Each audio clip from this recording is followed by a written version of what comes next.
Hello. This is week 6, and this week we are going to work on your methodology section for the thesis.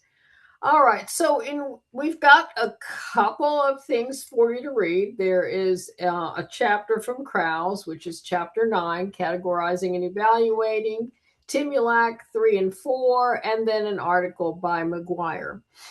These are all about the same thing, but they're going to give you different ways to do your analysis, your method. How are you going to come up with themes?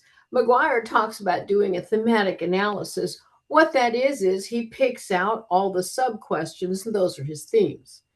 And so it's just another way to look at it. Everyone has a method that works best for them. All I can tell you is read closely and carefully and then come up with the method that works best for you. I will show you what works best for me. Okay, first of all, I like the sticky note method. You buy yourself some pads of sticky notes and find a board of some kind, a dining room table you never use, the back of a closet door, whatever it is, but know that you're not going to be able to use that area for anything else probably for months. And then you can move them around. You have your themes. It shows up easily. I do this because I'm highly visual. Okay. The other thing that I do, and this is not very practical, but when I'm reading an article, a lot of times I'll just print it out and then I will highlight things that go with particular sub questions or sub themes. If I know that everything related to social emotional issues associated with grade retention, I might do that in blue. So when I go back and I start writing, then I know this is where I found it. But again, that's something that works for me. It may not work for you. But I'm putting it out there. This is exactly what I did when I did all my work. Okay, but make sure when you begin writing your methodology section that you explain that this is a qualitative meta-analysis and explain what qualitative meta-analysis is. Make sure at the beginning of this section you include your research question and your sub-questions, and explain your criteria for selecting studies. Why did you select some and not others?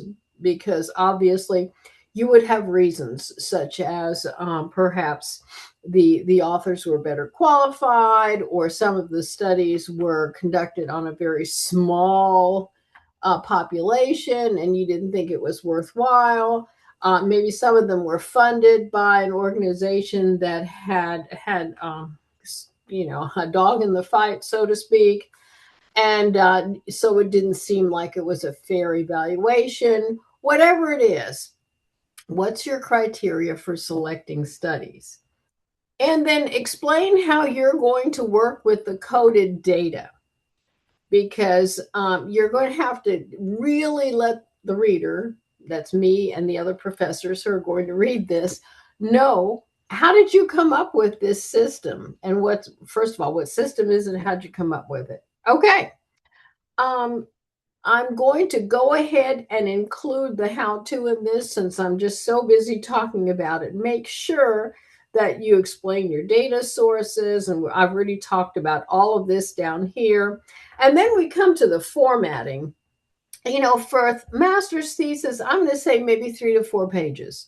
However, if you need to go over, that's fine. What takes some people 3 pages might take another person 6.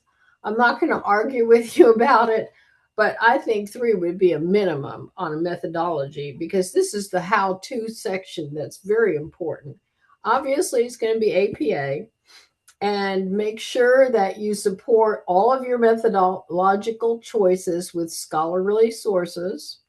Write in future tense because you're writing this before you do your data analysis. So I'm going to, data will be collected. And it says use past tense only for reporting completed research. That doesn't 99% of you are not going to fall into that category.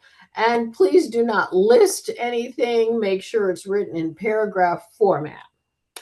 All right. If you have any questions about this, please let me know. I'm always happy to set up a Zoom. Have a wonderful day. Bye-bye.